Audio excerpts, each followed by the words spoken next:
Buenas tardes, les damos una vez más la bienvenida. Van pasando las estaciones del año y lo que se mantiene es el gusto de reencontrarnos, hoy con una temperatura claramente invernal, pero bellísima, recibiendo a Manuel Berrón, que va a presentar la segunda exposición de este ciclo, digamos, lo maravilloso que pensó y organizó y está organizando y llevando adelante Horacio Gianecci, para quien no conocen su apellido, a quien queremos agradecerle, Horacio, siempre con no solo tu amistad, sino todo el trabajo que estás aportando para el Centro de Estudios de Hermenéutica, que realmente es un gusto volver a tener un proyecto común o en común, y más con esta delicadeza y con esta precisión que va encontrando el equilibrio entre la teoría y la praxis.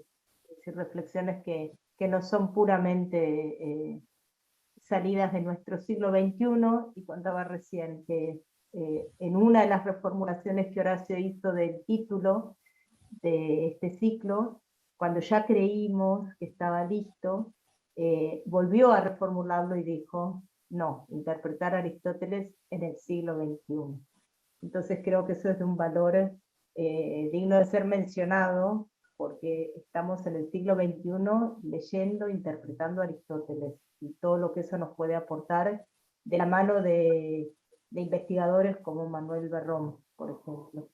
Entonces, nuestro agradecimiento, Manuel, desde el Centro de Estudios de Hermenéutica. Horacio, bueno, sin palabras, no quiero quitarte más tiempo para que puedas vos tomar la palabra y luego poder dársela a Manuel, a quien está allá desde la ciudad de Santa Fe. Le agradecemos enormemente, y son sinceros los agradecimientos. Muchas gracias, Laura, por tus palabras, como siempre.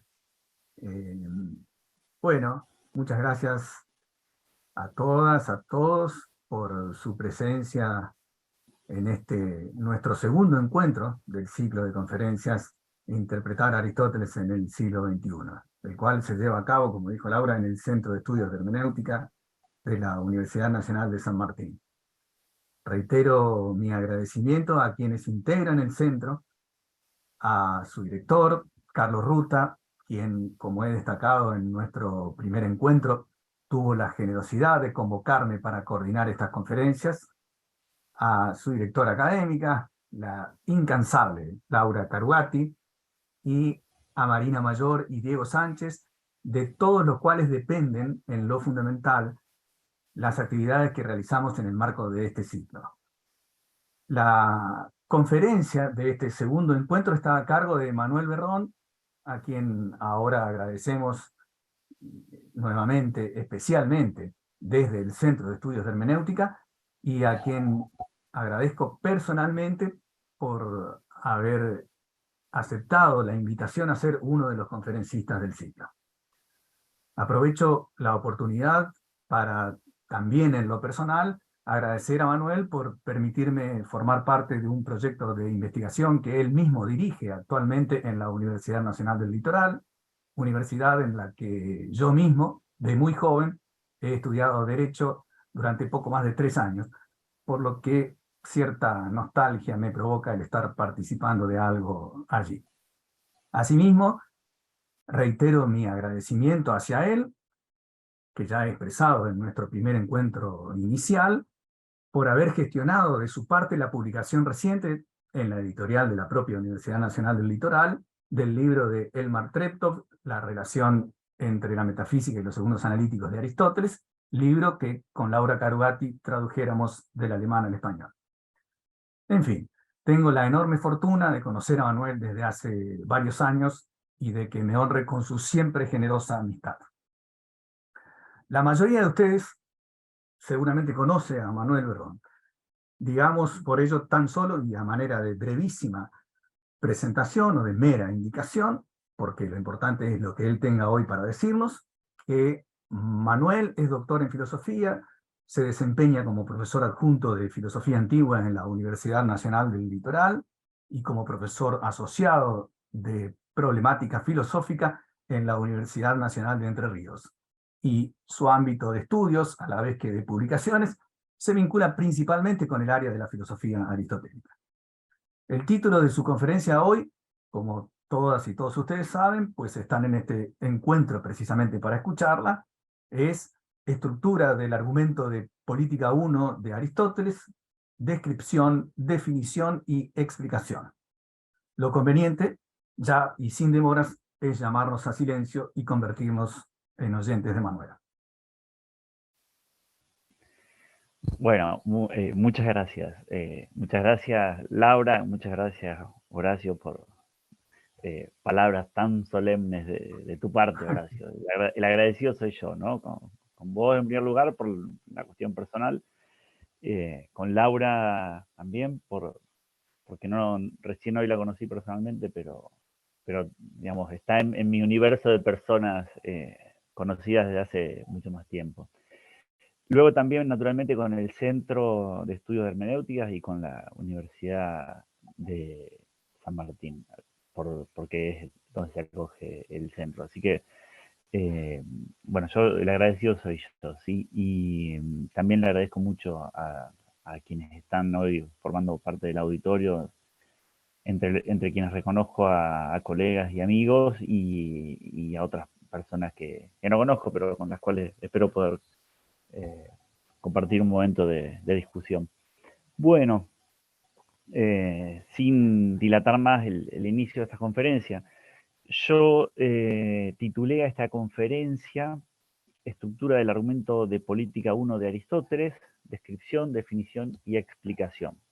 Así que, digamos, el universo de esta conferencia va a girar en torno a ese primer libro de la política. Y lo más importante son las tres palabras que vienen a continuación, ¿no? Descripción, definición y explicación. Voy a tratar de que tengan un contenido estas palabras. Tengo para compartir con ustedes un texto, un handout. Esperen que reproduzco el movimiento que hice más temprano cuando ensayamos. Debería ser esto. Y ahora ustedes me dejaron de ver y empezaron a ver la pantalla. ¿Es correcto?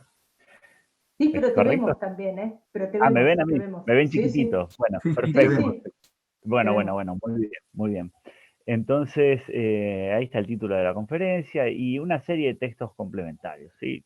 Más que nada porque son bastantes citas y no hay un par largas, las otras son más bien cortas, pero por ahí es interesante para discutir, saber cuáles son esos textos. Y por último, esperen un segundo.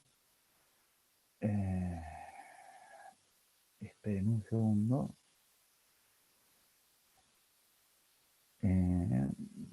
Disculpen la demora. Estoy tratando de... Ahí está. Si alguno quiere tener el texto, ahora le voy a poner en el chat un enlace al texto. De modo que si alguno lo quiere descargar y tenerlo ahí para pintarlo, bueno, lo puede hacer así. Bueno, bien. Ahora sí comienzo entonces con el trabajo. Hago una advertencia. Trabajo en realidad es esto que yo voy a leer es, digamos, una introducción y algunas secciones de un artículo que está en proceso.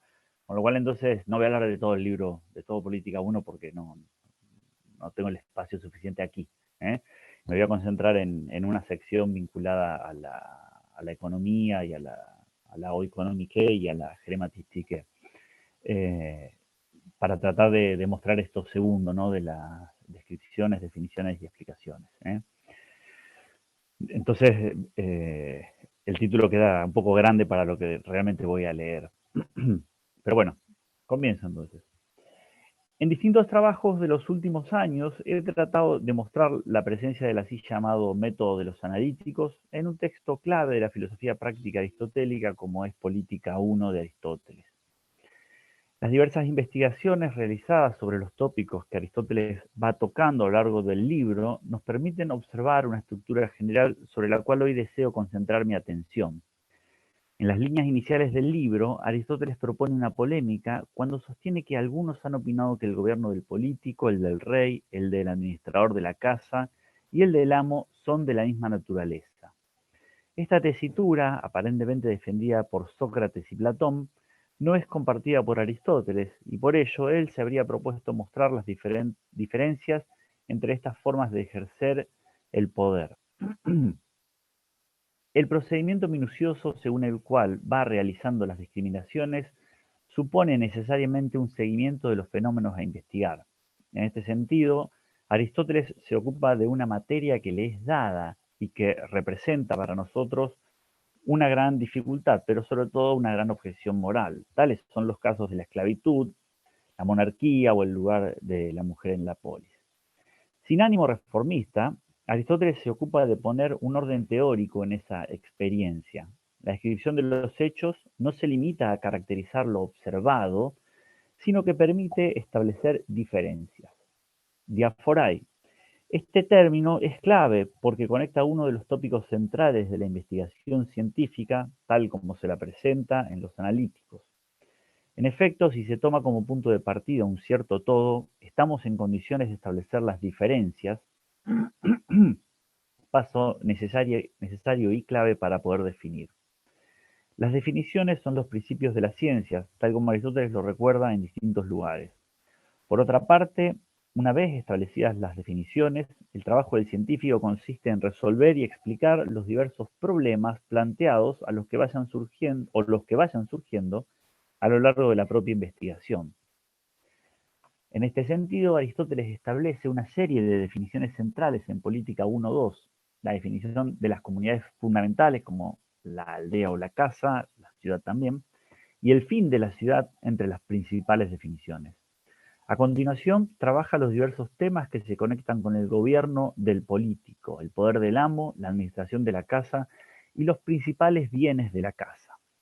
En toda esta investigación, las definiciones de política 1.2 son utilizadas como premisas basales de las demostraciones y a su vez estas demostraciones pueden considerarse como equivalentes a explicaciones de los fenómenos que fueron abordados previamente.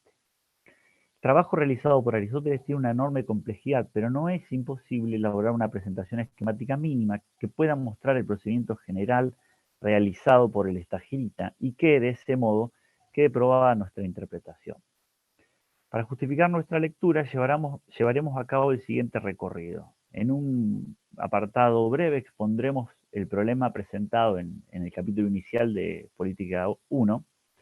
En un segundo apartado haremos una también referencia breve al método utilizado en la búsqueda de los principios. En otro apartado, también breve, expondremos las primeras definiciones fundamentales, mientras que en un apartado siguiente, veremos la distinción entre la administración doméstica, la oikonomike, y la crematística o crematistique. Finalmente, extraeremos algunas conclusiones. En el trabajo completo hay más apartados con otras secciones de la política, ¿no? Bueno, la primera sección entonces. El problema en Política 1.1. Antes de entrar en la polémica del primer capítulo, me permito señalar que el punto de partida de la investigación es la ciudad, la polis, y que su existencia no está sometida a discusión. Es un tipo de fenómeno que requiere investigación, esclarecimiento, elucidación. Sin embargo, que haya ciudad no significa que todo lo que se da en su interior sea transparente. Al contrario, hay opiniones encontradas acerca de su naturaleza o lo que sucede dentro, ¿no? Entonces Aristóteles introduce rápidamente una serie de problemas que son los que están en el primer texto, el cual cito ahora. ¿Cuántos opinan que es lo mismo ser gobernante de una ciudad, rey, administrador de su casa o amo de sus esclavos? No dicen bien. Creen pues que cada uno de ellos difiere en más o en menos, y no específicamente, como si uno, por gobernar a pocos, fuera amo, si a más administrador de la casa, de su casa, y si todavía más, gobernante o rey, en la idea de que en nada difiere una casa grande de una ciudad pequeña. Y en cuanto al gobernante y al rey, cuando un hombre ejerce solo el poder es rey, pero cuando, según las normas de la ciencia política, alternativamente manda y obedece, es gobernante. Fin de la cita. La discusión parece ser contra pensadores que, como Platón, entendieron que el ejercicio del poder es siempre del mismo tipo, con independencia de cuántos sean o de qué tipo de personas sean. Parece que es lo mismo una casa grande y una ciudad pequeña, dice Aristóteles. Aristóteles utiliza anticipadamente parte de su jerga técnica, el verbo diafero, diferenciar, para sugerir que no distinguen correctamente y, también en ese sentido, la expresión ukeide, no por la especie o no específicamente como aparece en esta traducción, para indicar que no dan correctamente con la especie indicada. El segundo problema señalado es la diferencia entre el gobierno del rey y el gobierno del político. Algunos piensan que se trata del mismo tipo de ejercicio del poder, cuando en realidad hay diferencias particulares. En efecto, los reyes son a perpetuidad, mientras que los gobernantes alternan según las normas de la ciencia. Gracias, Laura. Según las normas de la ciencia. Estas son las dificultades que Aristóteles abordará a lo largo de Política 1 y que estructuran toda la investigación. Bueno, la segunda sección, el método utilizado en la búsqueda de los principios. Para nuestro interés actual, deseo destacar algunos aspectos del método con la finalidad de hacer más clara la estrategia expositiva de Aristóteles. En este sentido, me interesa remarcar la sección final de también ese capítulo 1.1, y acá lo tengo citado, lo pongo, que dice así, cito: pero esto no es verdad, y será evidente lo que digo si se examina la cuestión según el método que proponemos, porque como en los demás objetos, es necesario dividir lo compuesto hasta sus elementos simples, pues estos son la parte mínima del todo. Así también, considerando de qué elementos está formada la ciudad, veremos mejor en qué difieren entre sí las cosas dichas, y si cabe obtener algún resultado científico. Fin de la cita. Aristóteles se opone a ciertas opiniones y cuando afirma que no dicen la verdad, está rechazando sus tesis. Pero también está proponiendo un esclarecimiento a través de un método que presupone fundamentalmente la división de un cierto todo a través de ciertas diferencias o diferencias particulares. Aristóteles asume que el hallazgo de diferencias es un paso clave si lo que se buscan son definiciones. Esto es central porque su propia solución al problema supone que las relaciones de poder mencionadas difieren esencialmente, es decir, son de naturaleza diversa y no se diferencian solo por una mera diferencia de grado, como es el caso de la casa grande y la ciudad pequeña. Y si estas relaciones de poder son diferentes esencialmente, deben entonces poder ser definidas a través de diferencias específicas. Por otra parte, el objeto de investigar, la ciudad, es un todo compuesto de partes. Que la ciudad sea una unidad compuesta de partes puede parecer una perogrullada, pero la introducción de las categorías todo-parte le brinda a Aristóteles una ayuda conceptual para abordar y solucionar distintos problemas de un modo absolutamente decisivo. Por otra parte, para el desarrollo de la división, Aristóteles apela a otro recurso y dice, cito el texto 3, si uno observa desde el origen la evolución de las cosas, también en esta cuestión, como en las demás, podrá obtener la visión más perfecta. Aquí no puse el texto. Sí está el texto, perdón. No lo tengo yo donde estoy leyendo. Bien. Lo que sugiere el pasaje es que si uno mira la historia, aunque más no sea una reconstrucción meramente hipotética de la misma, se pueden encontrar las partes que dieron origen a las realidades actuales. Así, el método para encontrar diferencias adquiere un formato concreto y Aristóteles comienza a utilizarlo. Pero señalemos otro detalle.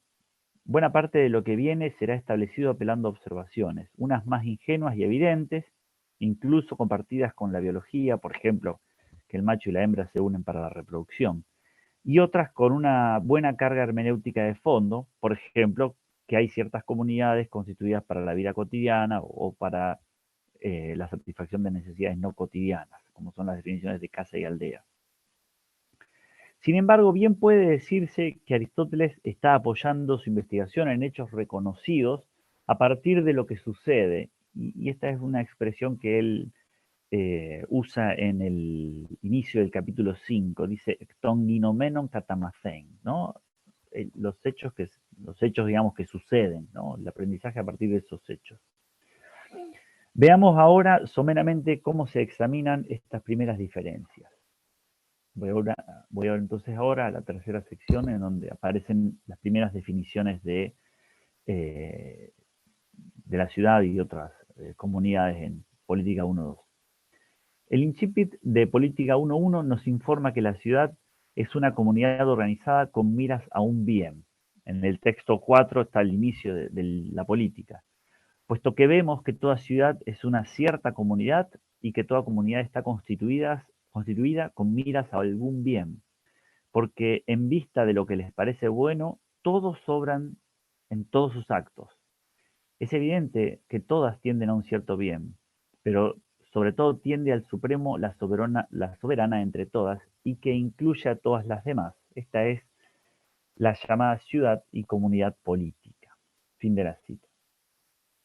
A partir de esta introducción, sabemos que una ciudad es un tipo de comunidad política.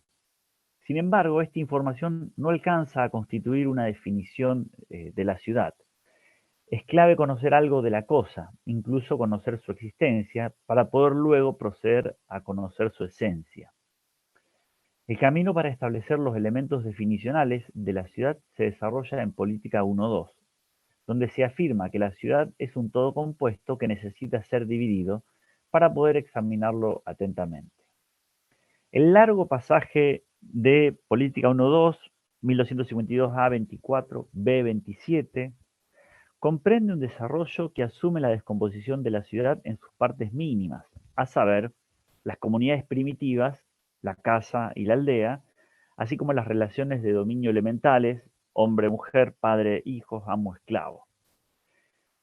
Las dos primeras comunidades elementales son definidas del siguiente modo, yo lo puse en el handout.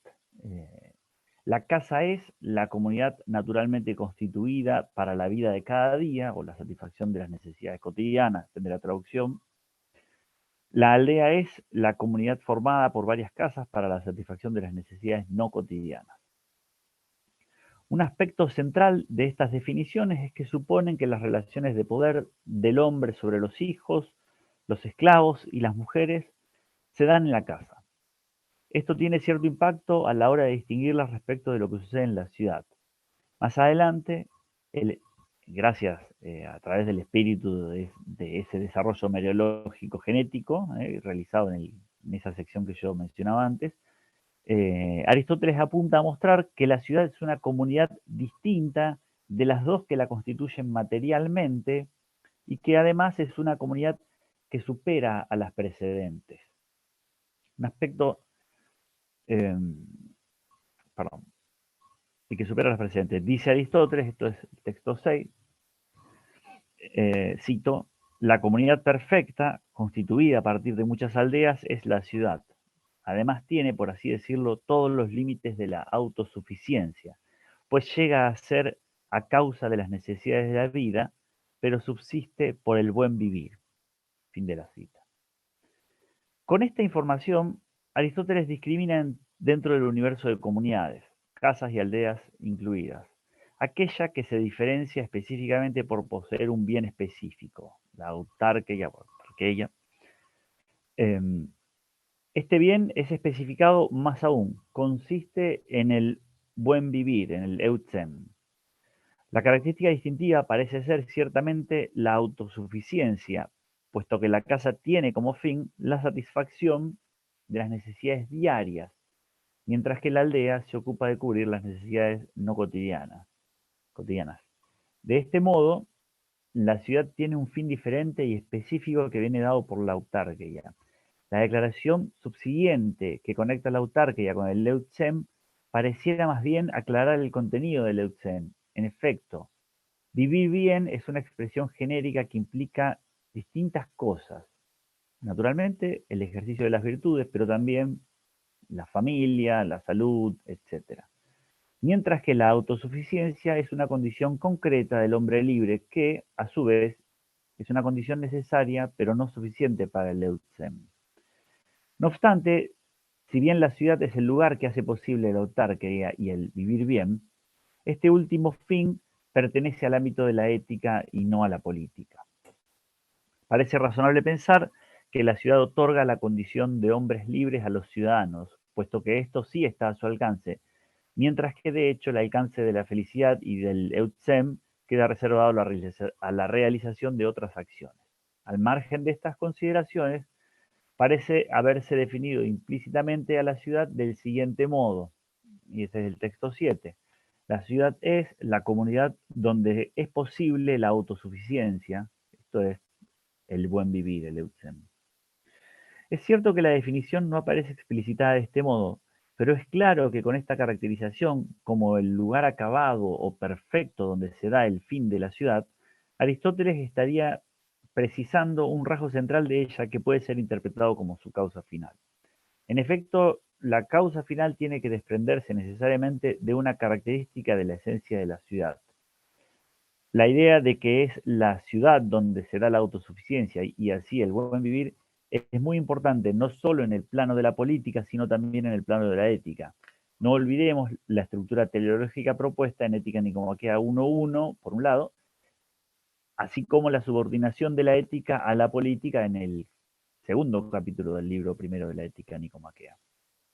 Para nuestro argumento es importante tener presente que la autarquía y, por lo tanto, con ella, Leutzen, forman parte de la esencia de la ciudad, pero que esto solo puede verse confirmado en la medida en que este elemento distintivo de la ciudad pueda funcionar como premisa de un razonamiento. Como hemos señalado, la división puede fungir como mecanismo para proponer términos de la definición, pero no puede justificarlos.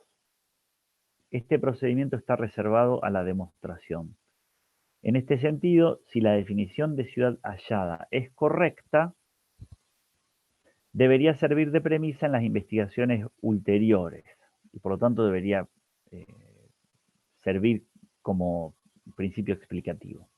Por ello, veremos en la próxima sección que la autarquía forma parte de la distinción entre una riqueza meramente instrumental y una riqueza genuina o verdadera en los capítulos 8 y 9 del primer libro, así como también de la diferenciación entre la oikonomike, la administración doméstica, y de la crematística. Bueno, paso entonces a la sección que titulé así: Bienes y riqueza, la administración doméstica y la crematística. ¿Qué es la riqueza? En Ética Nicomaquea 1, Aristóteles critica distintos modos de vida y entre ellos la vida de los negocios. Dice, cito texto de Ética Nicomaquea 1.5, está ahí el texto 8. En cuanto a la vida de negocios, es algo violento y es evidente que la riqueza no es el bien que buscamos, pues es útil en orden a otros. Fin de la cita. Por un lado, el modo de vida del que se dedica al comercio, el crematistés, es de una cierta naturaleza violenta. Por otra parte, indica que la riqueza es una cosa de carácter utilitario y que se busca en miras de otra cosa distinta. La riqueza tiene un carácter puramente instrumental e intermediario en pos del objetivo general de una vida feliz. Ahora bien, en este pasaje de la Ética Nicomaquea se encuentra, la cita viene porque es un pasaje muy conocido, ¿no es cierto? Y esto es lo que yo quiero resaltar ahora, que en este pasaje se encuentra condensada una teoría de la riqueza como instrumento desarrollada en el estudio sobre la naturaleza de la crematistique en los capítulos 8 y 9 del libro primero de la política. Y sobre eso es lo que yo me quiero concentrar. De paso sirve para echar luz al texto de la Ética Nicomaquea.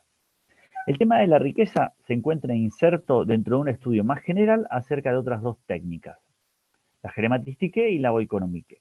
Por su parte, el interés en la relación entre estas dos técnicas obedece a un interés más general que persigue esclarecer las funciones de los miembros del oikos Y en ese sentido, el tipo de técnica en que consiste la administración de las propiedades, la ctesis, ¿no?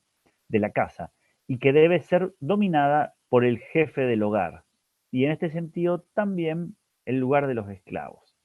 Lo que quiero mostrar es que esto es todo un castillo, ¿no? El ejercicio del dominio sobre los esclavos en realidad forma parte de la oikonomike, ¿sí? Entonces, el ecónomo, para decirlo en una palabra que se usa todavía hoy en español, el ecónomo es el que tiene que conocer, digamos, por ejemplo, esto, el cómo mandar sobre los esclavos, ¿no? En este esquema. Veamos el punto en que Aristóteles discute si la oikonomike es igual a la crematística o qué sucede. Y entonces cito el texto 9. En primer lugar, uno se puede preguntar si, primero, la crematística es idéntica a la administración doméstica, o, segundo, si es una parte de ella, o, en tercer lugar, si es auxiliar. Fin de la cita. Dado que la crematística se ocupa de la adquisición de los bienes y que la administración doméstica se ocupa de la economía doméstica propiamente, parece haber un solapamiento entre estas dos disciplinas. Sin embargo, rápidamente Aristóteles elimina la primera de las dos opciones, la identificación entre las disciplinas, con el siguiente argumento, este es el texto 10. Que la administración doméstica no es idéntica a la crematística es evidente, porque la segunda tiene el rol de procurar los bienes, la crematística, ¿no? Mientras que la primera, la oikonomike, tiene el rol de servirse de ellos. ¿Qué arte, en efecto, utilizará los bienes de la casa si no es la administración doméstica? Fin de la cita. El criterio para discriminar entre ambas es que la crematística se encarga de procurar los bienes, mientras que la oikonomike se ocupa de utilizarlos. Hecha esta distinción, queda examinar las opciones 2 y 3, que de por sí no constituyen opciones excluyentes, puesto que es posible que la crematística que sea a la vez parte y auxiliar de la oikonomike. Aristóteles introduce una subdivisión para la tercera opción al preguntarse si la crematística se subordina como la técnica que produce los alimentos, perdón, los instrumentos, órgana, dice, que emplea la técnica superior, la oikonomike, o bien, otra opción, como la 3.2, digamos, como la técnica proveedora del material utilizado por la oikonomike, o sea, como los instrumentos o como el material. Para examinar este problema, Aristóteles se pregunta si otra técnica subordinada, en este caso la agricultura, la georgike, forma parte de la crematística. Luego viene un desarrollo inductivo en diversos momentos. Primero, se prueba que todo ser vivo persigue el alimento por naturaleza y luego se muestra que esto mismo sucede naturalmente entre los hombres. En un segundo excurso inductivo se plantean otras formas de adquisición de bienes en pos de la subsistencia que no tienen vinculación con la crematística o alguna de sus formas. En tercer lugar, se muestra que la persecución de tales propiedades es natural para los hombres y para los animales, y además se infiere que las plantas son el alimento para los hombres, así como las plantas y los animales son el alimento para el hombre. Este notable esfuerzo descriptivo permite a Aristóteles afirmar que hay una técnica natural de adquisición de bienes, la ctetike, ctesis es bienes o propiedades, ¿no?, encargada de procurar las cosas necesarias para la vida. Esta técnica es, en cierto modo, una forma de crematística aceptable, ¿sí? A esta crematística le ponemos el 1 para distinguirla de una segunda que él va a criticar. Bueno, si existe entonces esta crematística 1, entonces podemos optar por la opción 3.1 planteada más arriba. Dicho de otro modo, la crematística 1 procura los instrumentos que luego serán utilizados por la oikonomike. Y así va resolviendo el problema. Luego de ese estudio, Aristóteles distingue lo que él llama riqueza Alecinos, ¿no? Verdadera, yo uso otra expresión, genuina, está bien, cualquier opción está bien. Cito, texto 11. Así pues, una especie de arte adquisitivo es naturalmente una parte de la economía. Es lo que debe facilitar o bien procurar que exista el almacenamiento de aquellas cosas necesarias para la vida y útiles para la comunidad de una ciudad o de una casa. Parece que la verdadera riqueza proviene de estos, pues la provisión de esta clase de bienes para vivir bien no es ilimitada. Como dice Solón en un verso, ningún límite de riqueza está fijado a los hombres.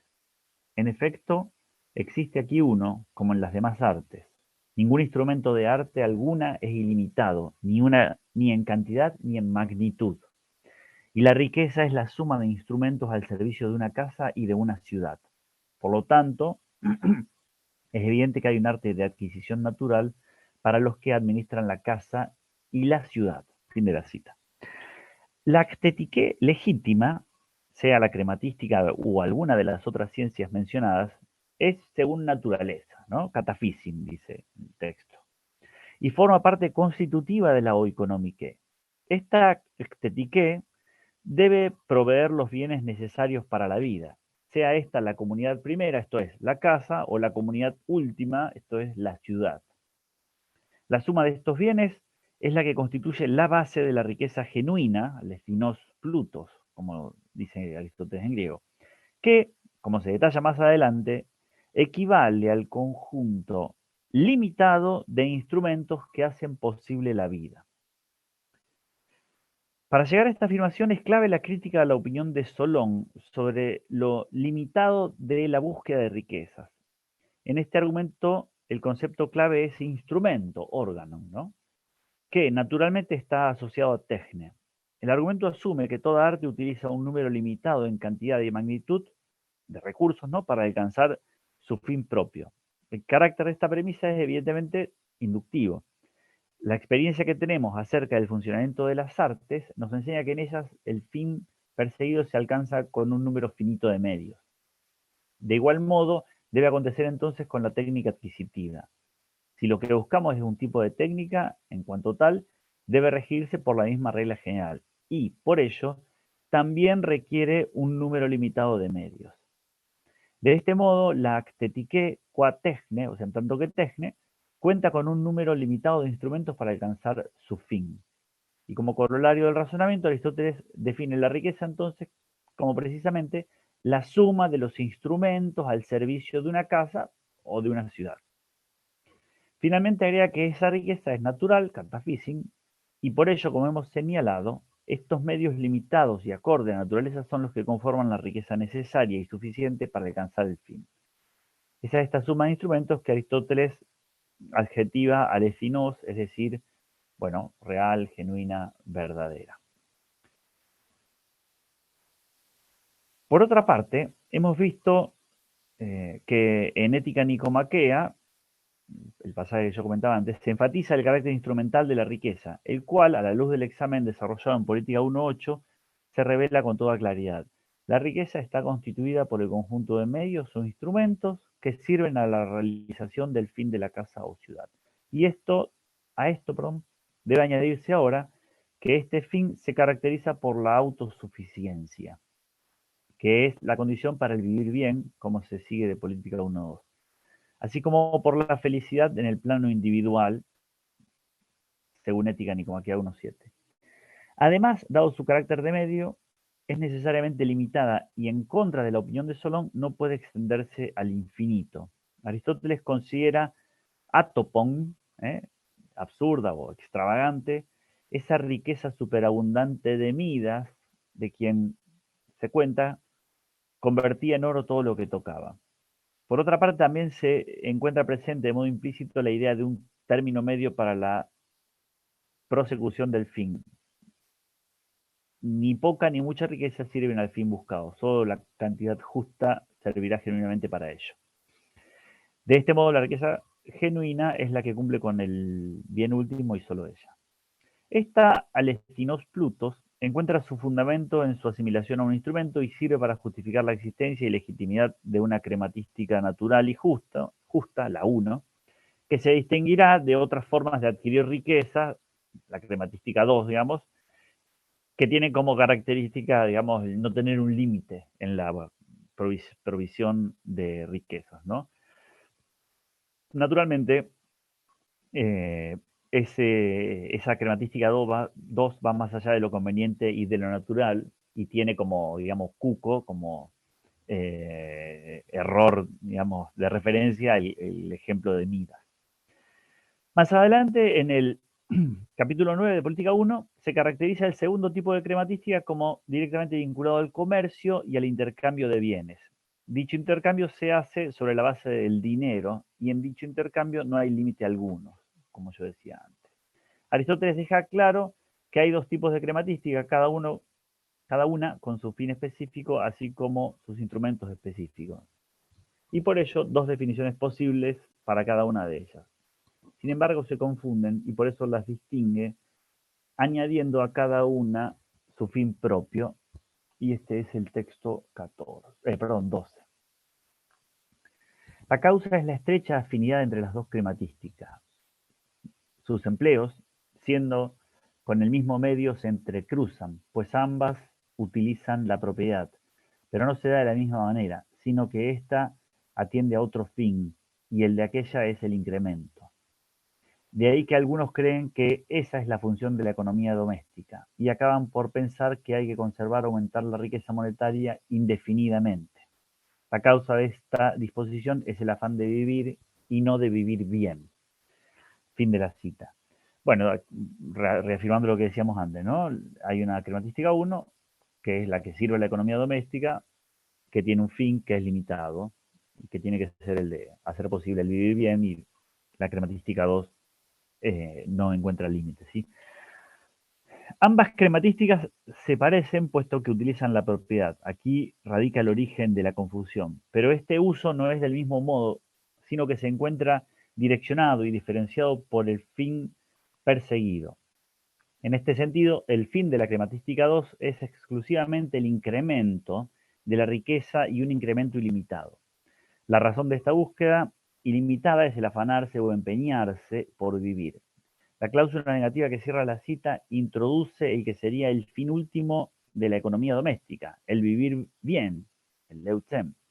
Sin embargo, no debemos confundirnos, puesto que el fin de la administración doméstica, la oikonomike, consiste simplemente en procurar los medios para la vida, para la subsistencia.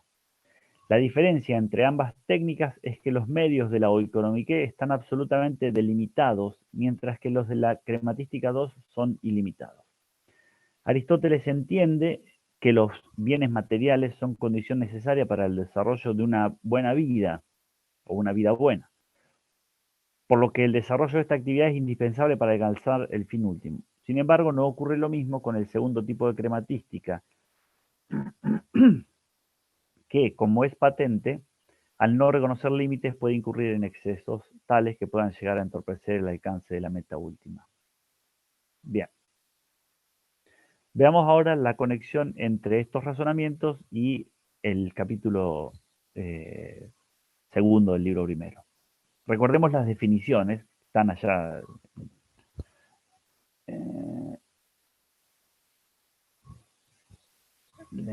La casa, bueno, la comunidad. La ciudad es la comunidad donde es posible la autosuficiencia. Y la riqueza genuina, no la puse yo en el handout, la riqueza genuina es la suma de instrumentos al servicio de una casa y de una ciudad. Lo primero que debemos tener en claro para buscar las conexiones entre ambas definiciones, y así la subordinación de la definición de riqueza a la definición de ciudad, es que ambas definiciones se encuentran en relación con otro concepto utilizado por Aristóteles cuando se desarrolla la investigación sobre ellas. La noción de eusem no puede equipararse ni a la autosuficiencia ni a las riquezas materiales. En efecto, ambas son condición necesaria para el eusem, es decir, para la felicidad, pero no se equiparan a ella. En segundo lugar, hemos visto que en Política 1.8 se caracteriza la riqueza genuina como aquella que brinda los instrumentos para la supervivencia, las cosas necesarias para la vida. Un segundo, por favor.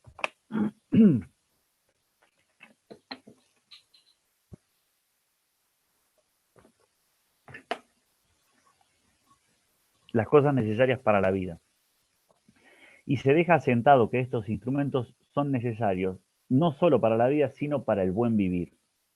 Estos instrumentos necesarios son, en virtud de su naturaleza instrumental, completamente delimitados en orden a su fin específico.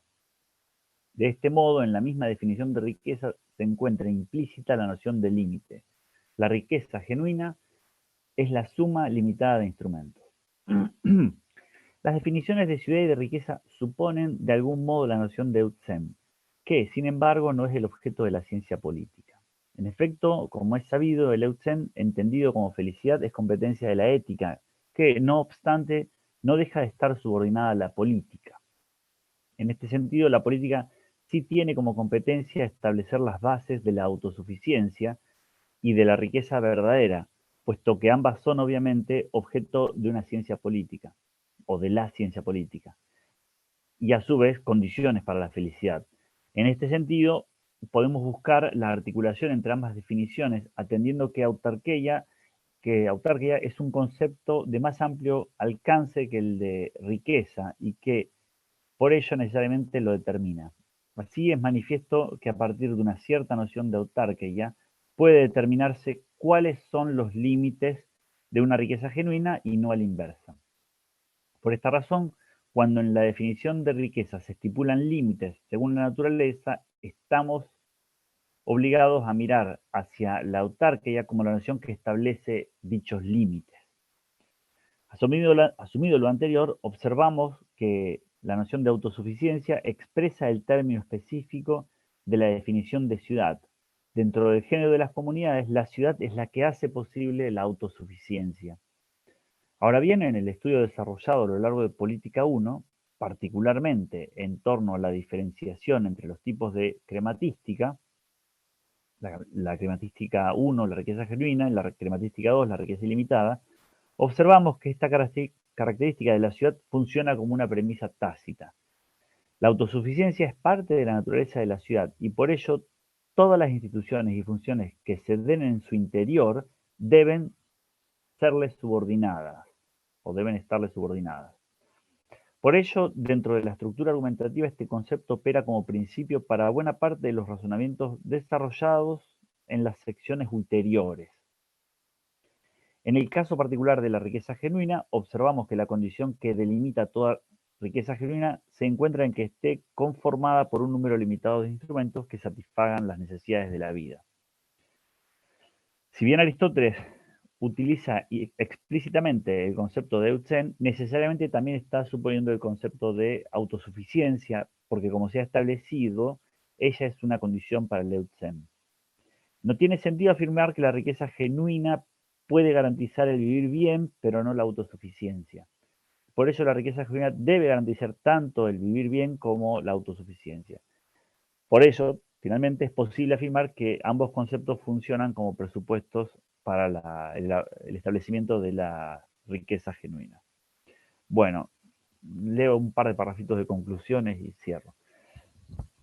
El objetivo del trabajo consiste en revelar la estructura de Política 1 con la siguiente hipótesis. Aristóteles construye un argumento enormemente complejo sobre la ciudad, sus partes, las relaciones de poder que contiene, las técnicas involucradas, etc., con el que, a su vez, responde un problema de cuño platónico o socrático-platónico. Para la resolución de este problema emplea un método bien específico que asume sus desarrollos sobre la teoría de la definición científica elaborada en los analíticos. En este sentido, una definición se articula en base a términos que no son descubiertos de modo a priori, sino que se elaboran sobre la base de una buena observación de los fenómenos en cuestión.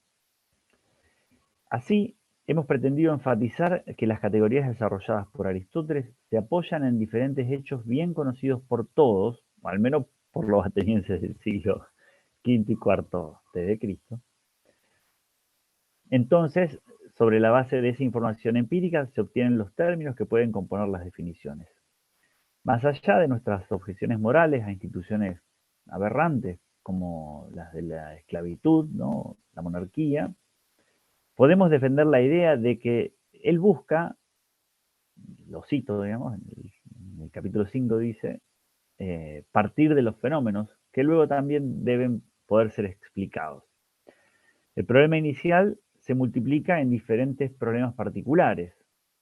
La esclavitud es natural, la administración doméstica o economiqué se identifica con la crematística, se debe buscar la riqueza ilimitadamente, pueden ser virtuosos los esclavos, pueden ser virtuosas las mujeres, son los capítulos finales, y todos los problemas que va abordando, ¿no?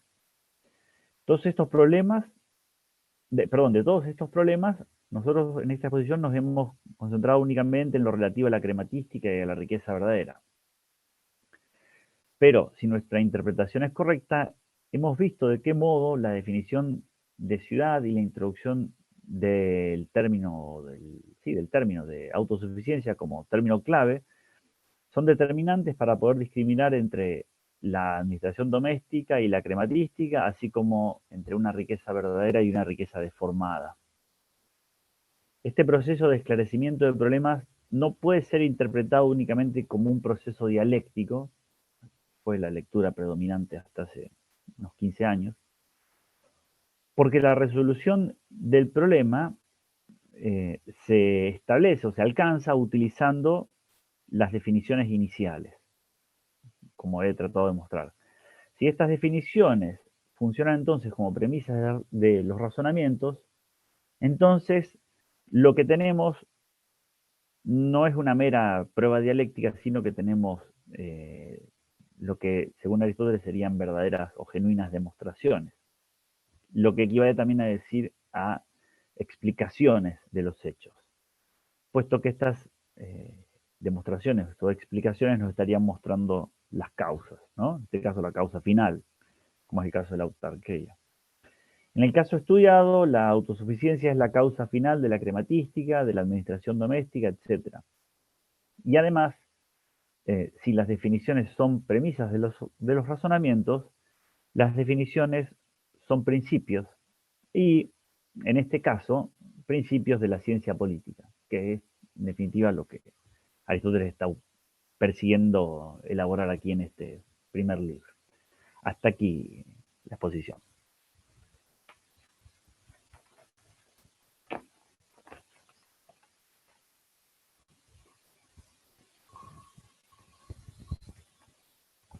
Si quieren sigo hablando yo, pero se supone que... No. Está bien. Sí, Horacio. Muchas gracias, Manuel. Gracias. Te aplaudimos, pero mutados todos, me parece. Sí, Muchas sí, gracias. sí. Bueno, si alguien quiere realizar preguntas o observaciones a la exposición de Manuel, todo será bienvenido, por supuesto. Para eso está hecho este encuentro.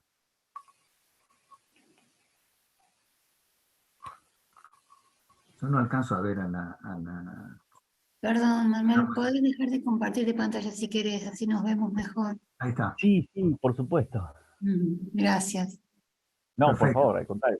Yo porque los veo bien a todos. Ah, Explicaba claro. antes que tengo dos pantallas, entonces no tengo ese problema, pero sí, claro, por favor. Como decimos siempre, bueno, muchas gracias, Manuel. Muy, muy interesante. Para quienes no nos dedicamos cotidianamente a Aristóteles, es un aspecto también muy enriquecedor el que nos presentaste. Y como decimos siempre, pueden o levantar la mano o escribir en el chat, como cada uno y cada una prefiere, ¿eh? También abrir el micrófono directamente. Sí, pueden abrir directamente el micrófono y efectuar la pregunta, como quieran.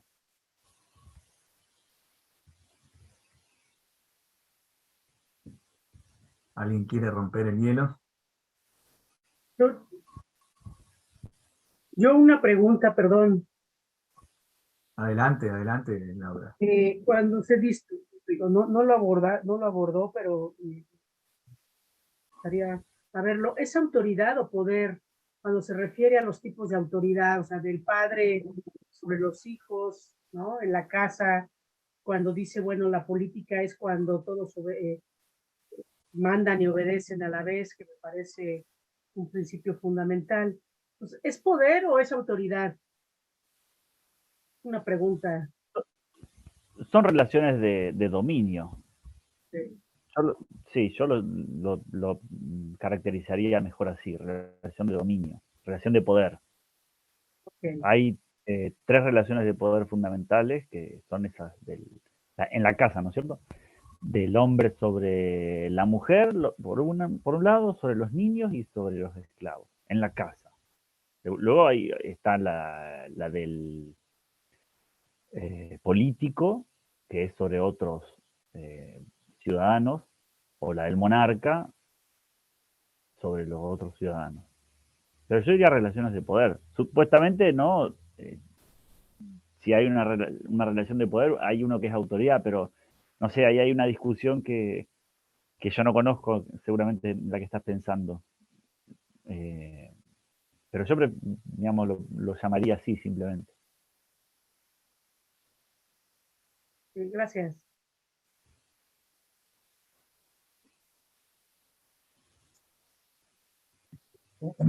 Perdón, una pregunta. Buenas tardes. ¿Por qué, en base a qué, digamos, o en qué contexto histórico, cultural, en el texto que se acaba de exponer, digamos, o para el pensamiento de Aristóteles, hay un condimento de violencia en el comercio? ¿Qué es lo que haría que el comercio fuera violento, digamos? Está bien la pregunta. Capaz que la traducción ahí no sea precisamente violencia, pero mejor sería rudeza, así, rusticidad, ¿no? Digo, el término es vía, ¿no? Entonces es fuerza. Fuerza o violencia, pero tratando de interpretar lo que quiere decir Aristóteles, no es el uso de la fuerza propiamente. Ahí yo lo entendería más como rudeza o, digamos, rusticidad.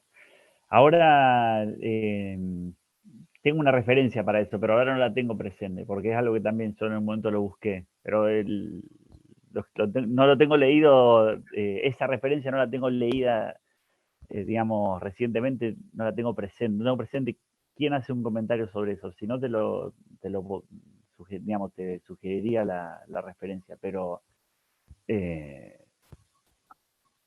un tipo de vida, digamos, no preferible, la vida del comercio. Pero eso, digamos, porque es, bueno, más ruda, ¿no? Pero sobre todo porque es una vida que persigue algo intermedio. No es una vida que busque un fin último, en ese sentido. Bueno, de todos los desarrollos, de todos los desarrollos que hay en el libro primero, en realidad les expuse el que es menos, vamos a decir así, menos polémico para nosotros. Porque si hubiera expuesto el desarrollo que está antes, en donde está la cuestión de la naturaleza o la naturalidad de la esclavitud, eso es mucho más polémico, habría mucha gente enojada con Aristóteles en este momento. Y si hubiera trabajado los capítulos 12 y 13, que son los capítulos en donde se trabajan las virtudes de los esclavos y de las mujeres, también eso hubiera sido muy polémico. Pero eso yo lo trabajé en una conferencia anterior, entonces no quise repetirme.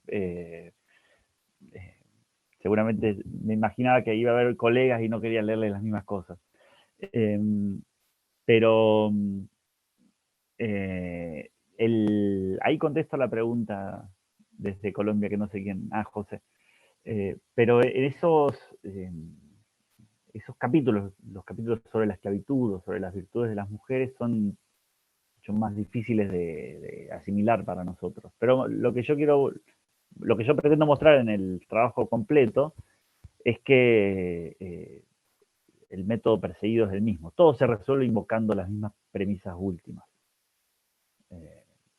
Bueno. José, desde Colombia, pregunta, ¿qué tan diferente es la idea de casa que tenemos ahora de la que había en tiempos de Aristóteles? Y toda, toda la diferencia, José, porque esa es la idea de casa, sobre todo como unidad económica. Quizás si uno piensa en una casa rural, ¿no? En donde viven muchas familias juntas. Y muchas familias juntas porque, bueno, porque unos se ocupan de cuidar los animales, otros se ocupan de tener la huerta en marcha, otros hacen tareas domésticas. Una casa, comunidad, es una pequeña comunidad, ¿sí? En el mundo griego, porque tiene que ser autosubsistente alimentariamente, ¿no? Tiene que proveerse tiene que tener gallinero, vacas, no sé, ovejas, animales, plantas, una huerta. Entonces, pero esto no, tampoco hay que irse a tiempos de Aristóteles, ¿no? Esto en realidad dejó de ser así hace relativamente poco en la historia de la humanidad. Por supuesto que con distintas estructuras económicas ha habido ciudades que han dependido de la vida rural, etc. Pero bueno, un tema interesante para estudiar, José. Espero haberte respondido.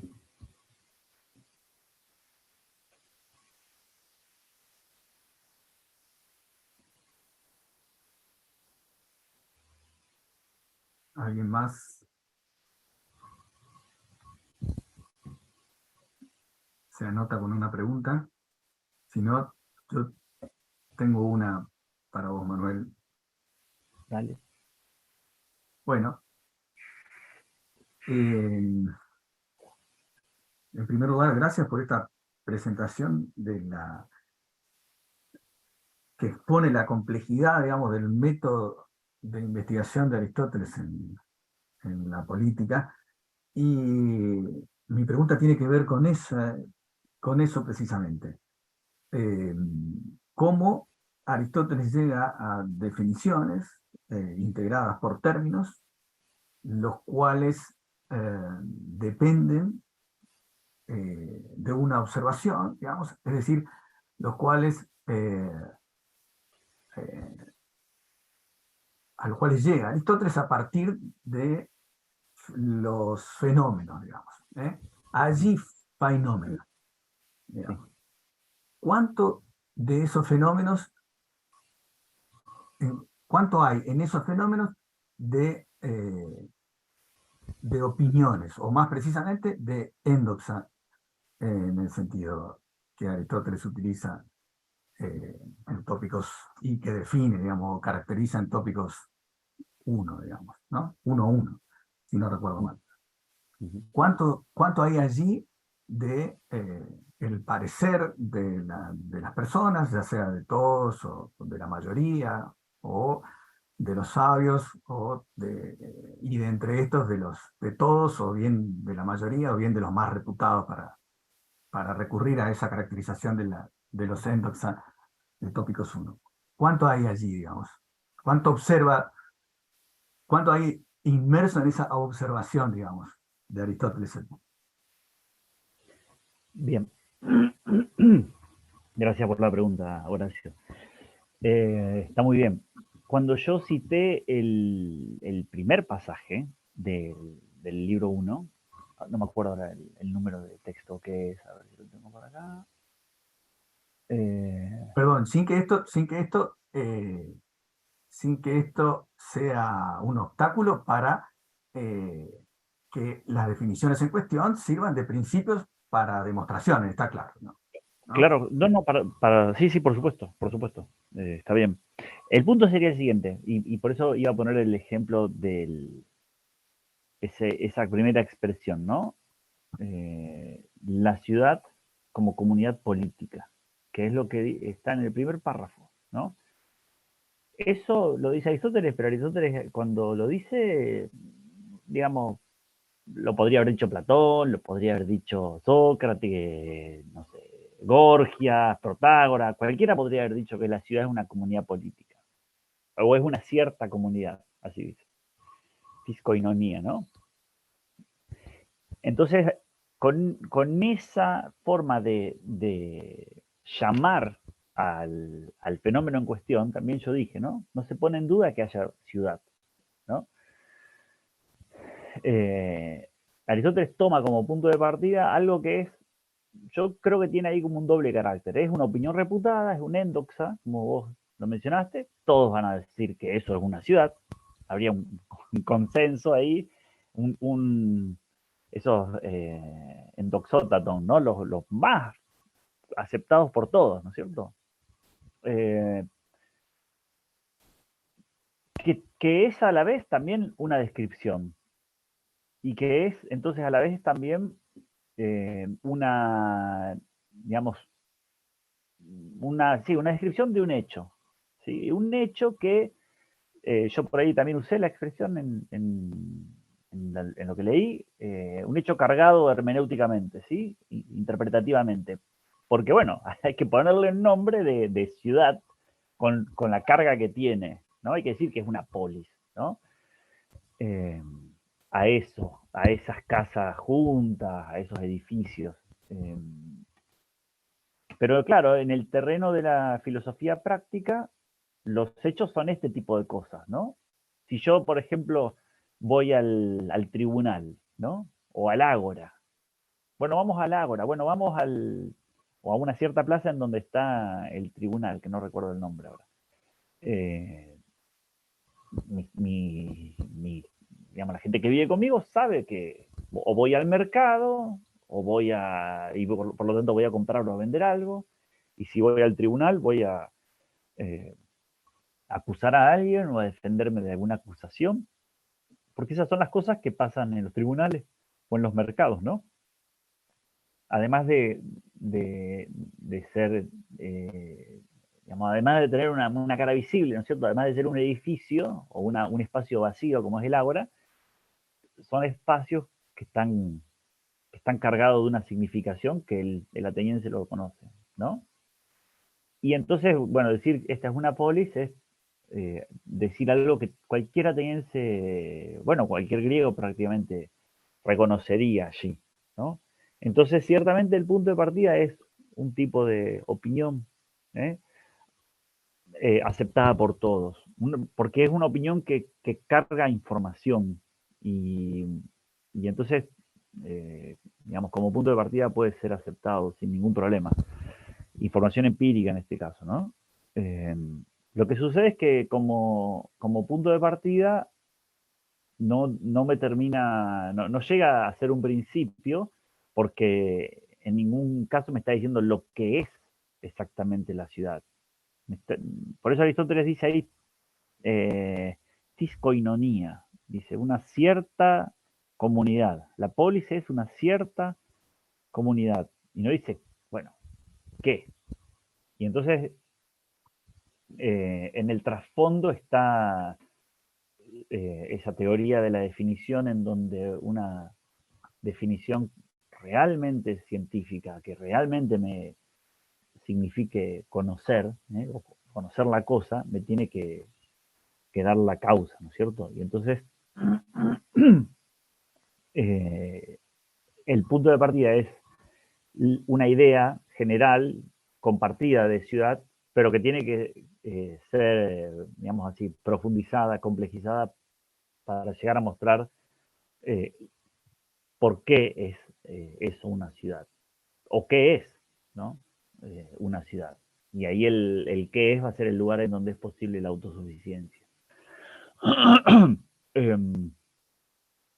Yo mencioné también en el trabajo la importancia de esa idea de plantear que la ciudad es un todo compuesto de partes, ¿no? La cuestión meriológica que Aristóteles la pone inmediatamente en el segundo capítulo.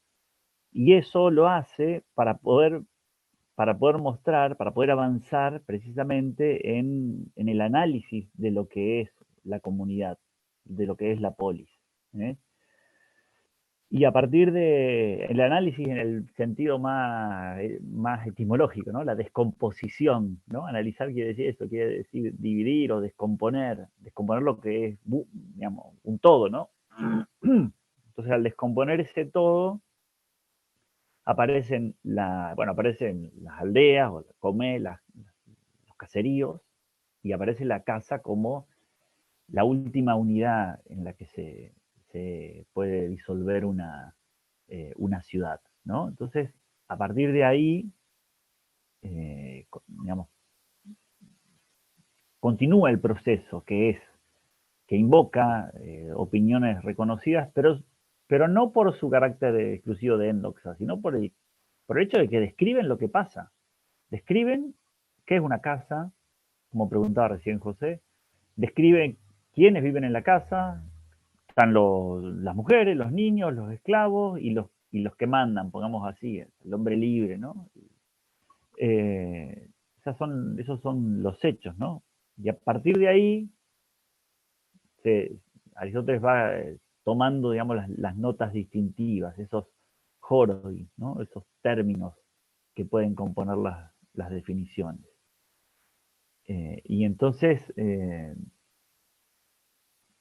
en ese proceso que es analítico, en el sentido de descomponer la unidad, hasta sus partes últimas, en uno de los textos que yo cito, uno de los primeros, en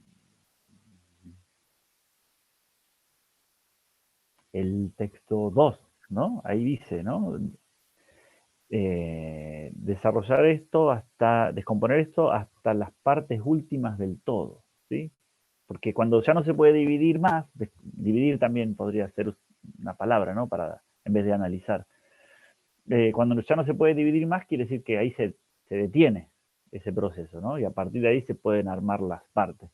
Esto también, yo lo dije, son un montón de detalles, ¿no? De la exposición que uno los dice y merecerían una discusión.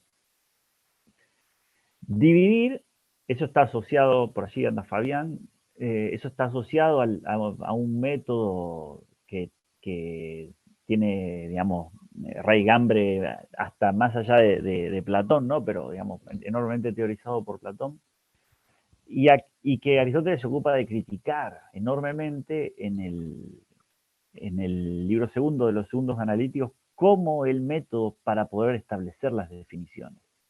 Y eso también va de la mano de la pregunta que vos haces, Horacio. Porque, bueno, para decirlo en pocas palabras, en la crítica a la división, Aristóteles dice que la división no tiene la capacidad de probar una definición. O sea, la división puede servir para encontrar términos, pero que estos términos hallados sean los que necesariamente conforman la definición, eso no lo puede hacer la propia división. Entonces ahí es donde aparece, y es un poco lo que trato de hacer yo, que no está casi dicho, está dicho un poquito en la introducción y un poquito en la conclusión. Trato de ver si Aristóteles, cuando realiza sus investigaciones, está utilizando esas definiciones que va encontrando, digamos, va estableciendo, las utiliza para explicar cosas.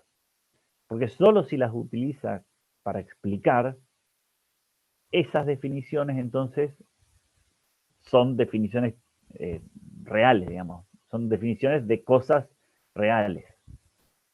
Es decir, lo digo de vuelta, solo en la medida en que las definiciones pueden ser principios en las demostraciones, entonces se convierten en definiciones. Y dejan de ser un mero endoxa, Horacio, que es la pregunta que vos hiciste, ¿no? Porque si no sucediera esto, entonces todo el trabajo que hace Aristóteles sería de carácter dialéctico, porque todos serían endoxa. El punto sería, o sea, lo que yo trato de mostrar es que en el fondo, ¿no? Lo que trato de mostrar es que, digamos, este trabajo que tiene, digamos, un aspecto dialéctico, porque aparte está la jerga, el potteron, cuando yo hace si la crematística es tal cosa, o es esto, o es aquello, ¿no? O se divide en dos, todo eso es jerga, digamos, que él usa en contextos dialécticos, ¿no? Entonces, el punto es, si tras esa apariencia hay algo más.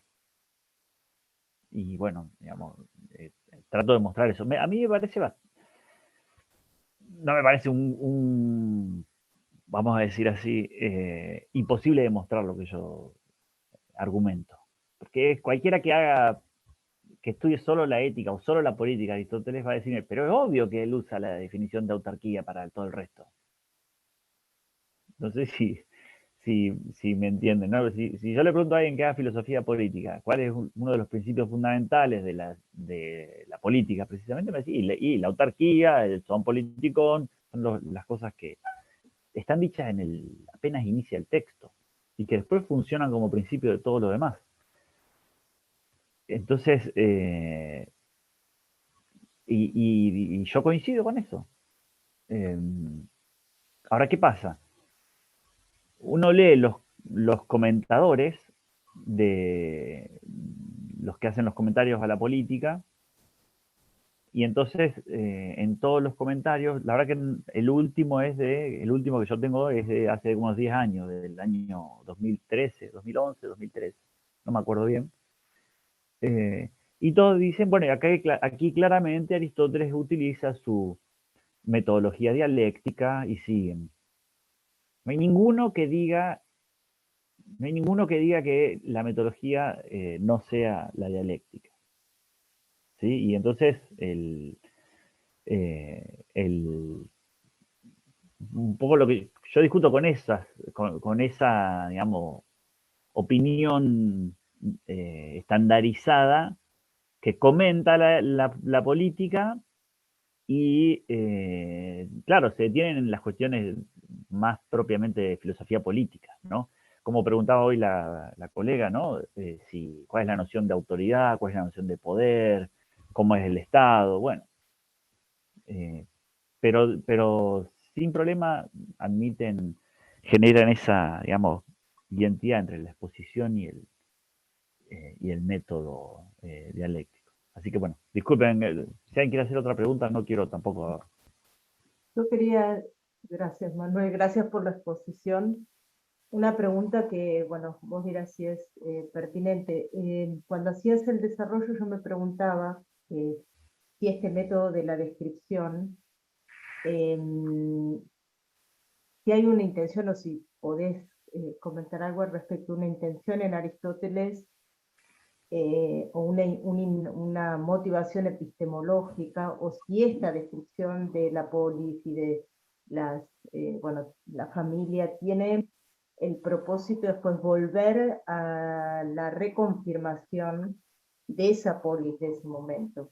Es decir, así el parangón con el momento en el que se van constituyendo los estados nacionales, donde hay una teorización de los estados nacionales, pero con el propósito de reconsolidar o consolidar justamente en la comunidad esa noción de Estado nacional. Quiere decir que la teorización de lo que es la nación, hablando en el movimiento romántico, buscaba o tenía uno de sus propósitos, era el de configurar a esos territorios como naciones. Entonces, no sé si, por eso digo, si es pertinente preguntarse si en el desarrollo de Aristóteles está la intención, no solo, es decir, hay un interés epistemológico, pero también como de repercusión de ese desarrollo en la comunidad misma, es decir, que se considero que con este trabajo de descripción, de establecimiento de qué es la polis, se produzca esa, si digo consolidación en el sentido de sabemos lo que es la polis porque está estableciéndose o se está teorizando, es decir, como una suerte de, no quiero decir retroalimentación, pero como de efecto de esta, de esta descripción o de esta presentación y búsqueda de principios y proceso dialéctico en la comunidad misma después. Me preguntaba eso. Yo pienso que sí, que es reafirmativo, ¿no? Las fronteras de la polis son mucho más pequeñas que las del Estado-Nación, ¿no? O de la nación, no sé, me parece ahí capaz que yo dije Estado-Nación y vos estás hablando de la nación. Claro, es ese momento de los estados nacionales y después la constitución de las naciones, digamos. Bueno, por eso me parece que ahí Aristóteles está pensando en una unidad mucho más pequeña, sin duda, eso es obvio.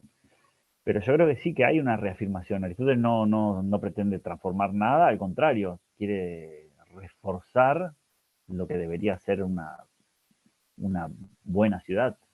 Sobre todo aquí, en el primer libro, cuando yo digo que resuelve problemas, no es para, también lo dije por ahí, ¿no? Sin ánimo reformista. Él no quiere cambiar las instituciones existentes, a menos que anden mal, ¿no? Más bien lo que quiere hacer es cambiar algunas interpretaciones equivocadas. Y por eso el ataque, el problema inicial es contra lo que Platón dice y lo que, digamos, supuestamente seguía a la opinión de Sócrates, de que el ejercer el poder es siempre del mismo modo, o el poder se ejerce siempre del mismo modo. No hay diferencia entre mandar al libre, mandar al esclavo, mandar a la mujer y mandar al niño. Entonces Aristóteles dice, no, esto está mal. Hay enormes diferencias. Y entonces las diferencias son las que él va, digamos así, descubriendo a partir de ese proceso de división. Ahora, te decía, él no pretende cambiar más que las interpretaciones, pero para reafirmar la institución. En todo caso, bueno. Y después sí, en los libros 6 y 7, ahí él hace digamos, una serie de sugerencias para mejorar la polis. Y en las sugerencias para mejorar, bueno, que no se agrande tanto, se entiende, que tenga cuidado, no fundar una polis en cualquier lugar, se entiende, hay que buscar un lugar que reúna condiciones sanitarias, que tenga recursos naturales suficientes. Él ahí, digamos, se preocupa por los aspectos, digamos, de la paideia, que tiene que quedarse en la ciudad para que los ciudadanos sean buenos, sean lo mejor posible, ¿no es cierto? Y bueno, todo eso me parece que justamente es con la idea de reforzar la noción de polis. Además, porque bueno, yo lo enfaticé bastante en la exposición, es en la polis en donde, está bien, se da la autosuficiencia, eso es lo que hace la ciencia política, pero también se da la vida del hombre virtuoso, del hombre feliz. Ese es el marco, ¿no? Entonces, bueno, hay que buscar que haya polis, ¿no es cierto? Polis estables, polis donde todos, vamos a decir así, donde todos sean felices, en el buen sentido, ¿no? Donde todos sean virtuosos. Los capítulos 2 y 13 son súper interesantes, porque después de que habló de la riqueza, habló de la esclavitud, etcétera, dice, bueno, ahora vamos a hablar y habló de los bienes materiales, ¿no? Entonces habló de la economía y la crematística. Dice, bueno, ahora vamos a hablar de los bienes que realmente importan. Los bienes del alma. Los que se dan en el alma. Bueno, el hombre virtuoso, ya hemos hablado, eso se trabajó en la ética, pero tenemos que pensar en que el resto de los miembros del oikos, de la casa, también tienen que ser virtuosos. También tienen que tener esos bienes, ¿no? Entonces, bueno, empieza todo un problema porque, bueno, los esclavos pueden ser virtuosos, las mujeres pueden ser virtuosas, porque ustedes saben, ¿no?, que las mujeres, sobre todo los esclavos, no tienen logos, las mujeres tienen un logo sin autoridad, y si adolecen de esas carencias, ¿cómo van a ser virtuosos? Todo un problema para su propia teoría. Pero al margen de eso, que es un poco complejo, lo importante es que tienen que tener esos bienes del alma, porque eso es lo que los va a hacer a su medida, ¿no?, virtuosos a ellos, ¿no?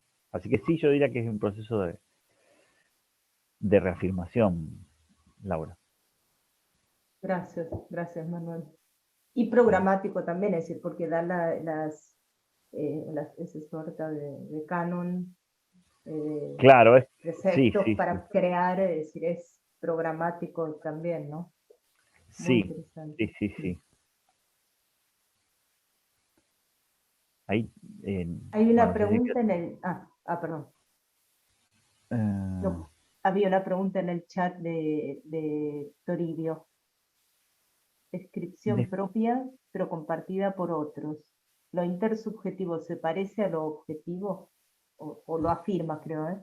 parece que es una afirmación. Sí, una Sí, afirmación. parece, sí, es Claro. una afirmación, perdón, sí. No sé desde dónde viene esa afirmación, no lo conozco a Toribio, pero sí puedo pensar que, claro, cuando eso que yo dije cuando le respondí a Horacio, ¿no? Sí, Una de ahí cierta viene comunidad. seguro. Creo ¿Perdón? que viene de ahí seguro, me parece, Manuel, ¿eh? Sí. Reforzando, creo yo, algo que estabas diciendo. Claro, exacto, porque esa descripción de la ciudad ahí es como que es común, ¿no? Esto es una polis, todos van a estar de acuerdo con eso, ¿no? Platón, Aristóteles, cualquiera, ¿no? Los trágicos, todos van a decir esto es una polis. Ahí hay como una... Claro, después... Y, por ejemplo, hay amos y esclavos, hay libres bueno, y no libres, ¿no? Esas son cosas que todos van a reconocer. Después hay que, digamos, armar el castillo, ¿no? Mostrar cuáles son las relaciones que existen y cómo se dan. Y ahí es donde Aristóteles no va a opinar como Platón.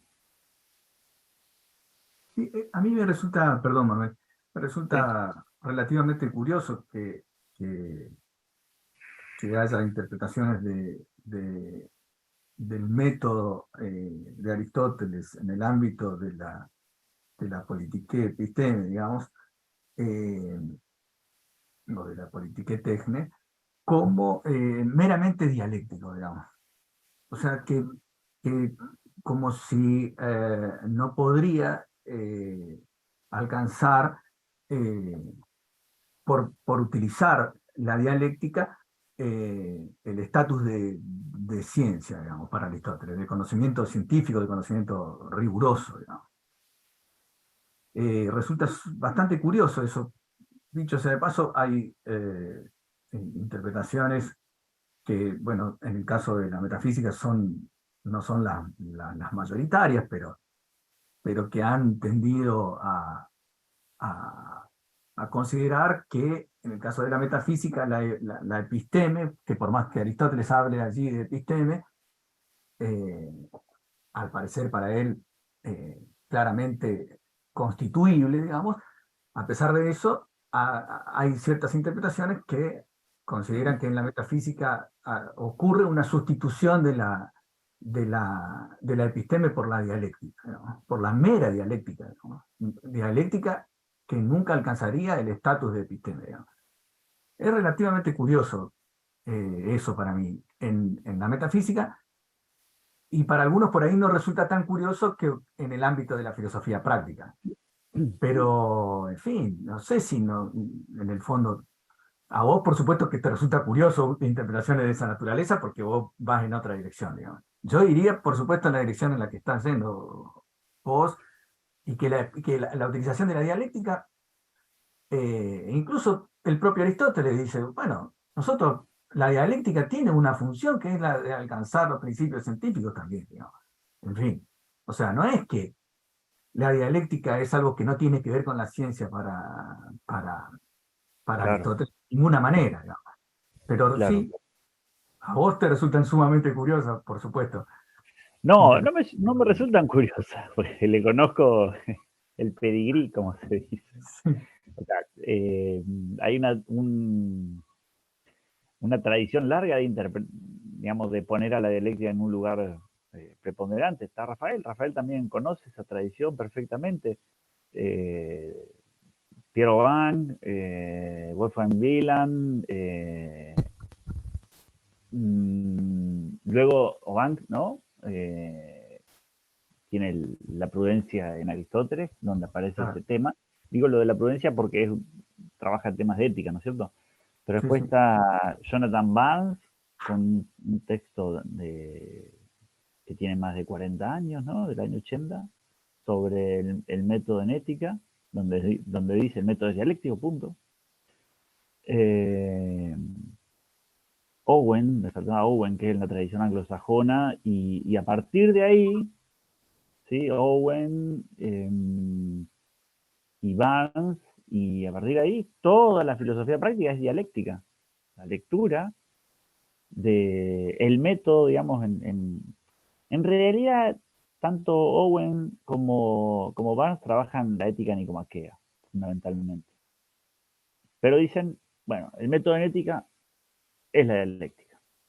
Y a mí me parece que los que comentan la política,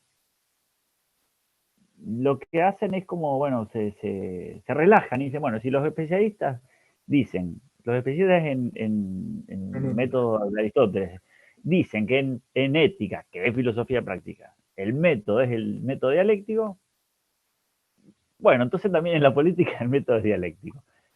A mí me da esa impresión, eh, porque yo o sea, busco pasajes así claves del libro primero y todos comentan en media página, una página, bueno, y el método, como ya sabemos, es dialéctico y siguen.